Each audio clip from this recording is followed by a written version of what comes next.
پرانے وقتوں کی بات ہے، بغداد شہر کی گلیوں میں ایک خستہ حال مکان تھا جہاں سے چیخنے چلانے کی آوازیں آ رہی تھی۔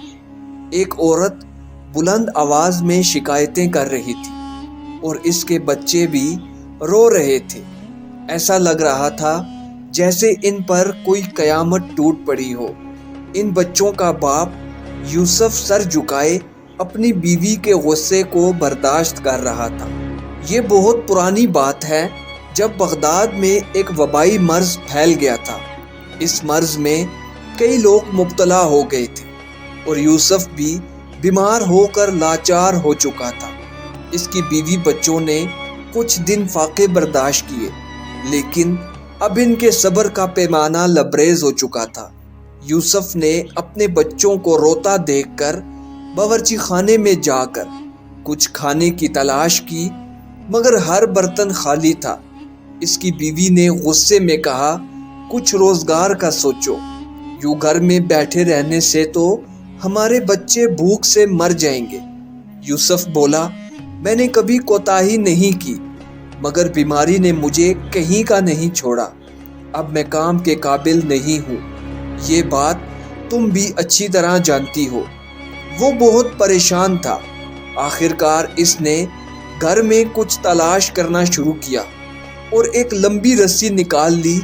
میں اسے بیچ کر آتا ہوں تاکہ بچوں کے لیے کچھ کھانے پینے کا بندوبست کر سکوں، یوسف نے کہا۔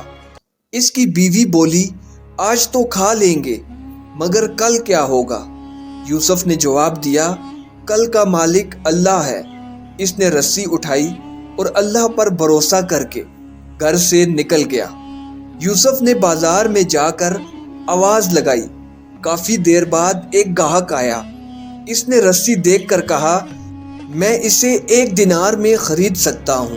یوسف بولا، یہ رسی اس سے زیادہ قیمتی ہے، میں نے کچھ سال پہلے اسے مہنگے داموں خریدا تھا۔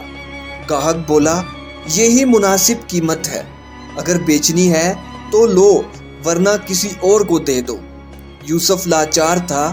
آخر کار وہ راضی ہو گیا اور 1 دینار لے کر گھر جانے لگا۔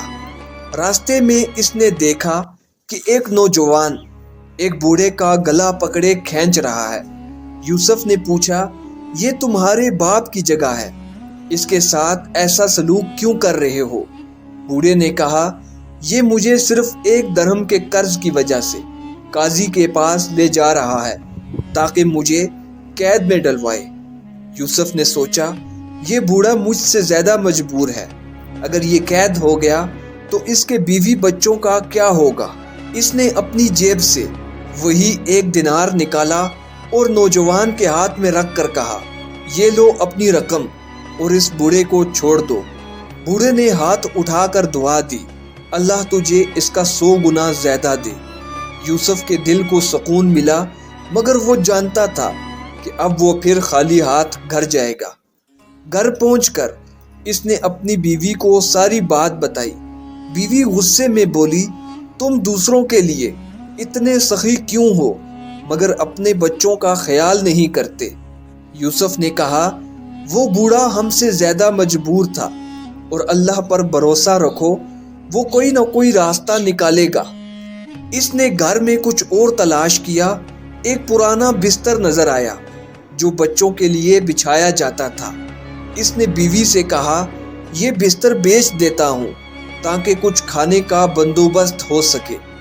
بیوی روتے ہوئے بولی، بچے بھوکے ہیں، اب تم انہیں بستر سے بھی محروم کر دو گے۔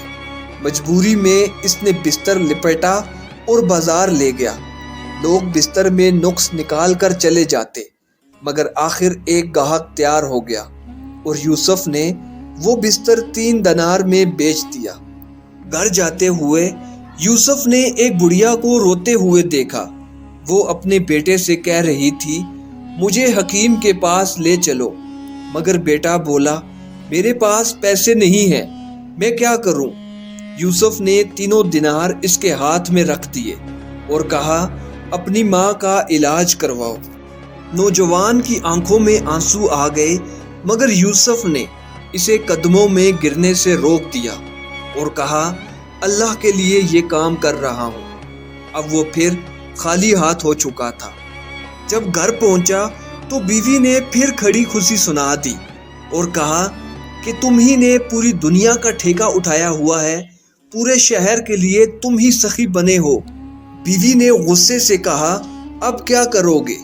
یوسف نے کہا، کوزہ بیچنے کی کوشش کرتا ہوں، مگر بازار میں کوئی بھی اس کوزے کو نہ خریدنا چاہتا تھا۔ یوسف صبح سے شام تک بازار میں بیٹھا رہا کہ کوئی نہ کوئی گاہک اس کوزے کو خریدے گا، مگر شام کو ایک شخص وہاں آیا جس کے ہاتھ میں ایک مچھلی پکڑی ہوئی تھی، اور وہ یوسف کے پاس بیٹھ گیا اور یوسف کو اپنی داستان سنائی کہ میں صبح سے یہ مچھلی لے کر پھر رہا ہوں، میرے بچے گھر میں بھوکے ہیں، میں یہ مچھلی بیچ کر ان کے کھانے کا بندوبست کروں گا۔ اس شخص نے یوسف سے کہا، یہ کوزہ مجھے دے دو، بدلے میں تمہیں مچھلی دے دوں گا۔ یوسف بولا، چلو خالی ہاتھ جانے سے بہتر ہے مچھلی لے جاؤں۔ جب یوسف گھر پہنچا تو بیوی نے مچھلی کو کاٹنے کے لیے چاقو چلایا۔ اچانک وہ چلائی، یہ کیا ہے؟ یوسف نے قریب آ کر دیکھا، مچھلی کے پیٹ میں ایک چمکتا ہوا قیمتی موتی تھا۔ وہ خوشی سے چلایا، اللہ کا شکر ہے، یہ بہت قیمتی موتی ہے۔ بغداد کی تنگ و طریق گلیوں میں یوسف کی کہانی ایک نئی کروٹ لے رہی تھی۔ جب اس کی بیوی نے مچھلی کے پیٹ سے وہ چمکتا ہوا نایاب موتی نکالا تو دونوں کی آنکھیں حیرت اور خوشی سے کھلی کی کھلی رہ گئیں۔ وہ رات ان کے لیے امید کی روشنی بن کر آئی تھی۔ صبح کا سورج نکلا تو یوسف جوہری کی دکان پر پہنچ چکا تھا۔ جوہری جو برسوں سے قیمتی جواہرات اور نایاب پتھروں کی خرید و فروخت میں ماہر تھا، جیسے ہی اس موتی پر اس کی نظر پڑی وہ دنگ رہ گیا۔ اس نے اسے کئی زاویوں سے دیکھا، روشنی میں پرکھا اور پھر یوسف کی طرف دیکھ کر بولا، یہ کوئی عام موتی نہیں، یہ تو بادشاہوں کے تاج میں سجنے والا شہزادہ ہے۔ تمہیں معلوم ہے کہ تمہارے ہاتھ کیا لگا ہے؟ یوسف نے نفی میں سر ہلا دیا اور جوہری سے کہا، میں تو بس اپنے بچوں کا پیٹ بھرنا چاہتا ہوں، تم جو مناسب قیمت دو گے میں قبول کر لوں گا۔ جوہری نے گہری سوچ میں ڈوب کر کہا، یوسف، میں تجھے معمولی قیمت نہیں دوں گا، بلکہ تجھے اس کا اصل حق ملنا چاہیے۔ یہ موتی بغداد کے کسی عام تاجر کے پاس نہیں، بلکہ خود خلیفہ کے خزانے میں ہونا چاہیے۔ یہ سن کر یوسف کے قدموں تلے زمین کھسکنے لگی۔ وہ سوچنے لگا کہ کہیں کوئی دھوکہ نہ ہو، کہیں وہ کسی نئی مصیبت میں نہ پھنس جائے، مگر جوہری نے اسے یقین دلایا کہ وہ اس کے ساتھ چلے گا اور خلیفہ کے دربار میں پیش کرے گا۔ جب یوسف خلیفہ کے دربار میں پہنچا تو وہاں بڑے بڑے تاجر، وزیر اور امراء موجود تھے۔ جوہری نے ادب سے تعظیم بجا لاتے ہوئے کہا، حضور والا، آج بغداد کی قسمت بدلنے والی ہے۔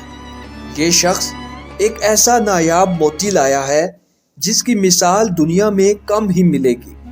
خلیفہ نے جب وہ چمکتا ہوا موتی دیکھا تو حیرت کے مارے اپنی جگہ سے اٹھ کھڑا ہوا۔ درباری بھی حیران رہ گئے۔ خلیفہ نے پوچھا، اے نوجوان، یہ موتی تمہارے پاس کہاں سے آیا؟ یوسف نے ساری کہانی بیان کی کہ کس طرح فاقوں نے اسے گھیر لیا تھا، کس طرح اس نے دوسروں کی مدد کی اور کس طرح وہ مجبور ہو کر مچھلی کے بدلے اپنا کوزہ دے آیا تھا۔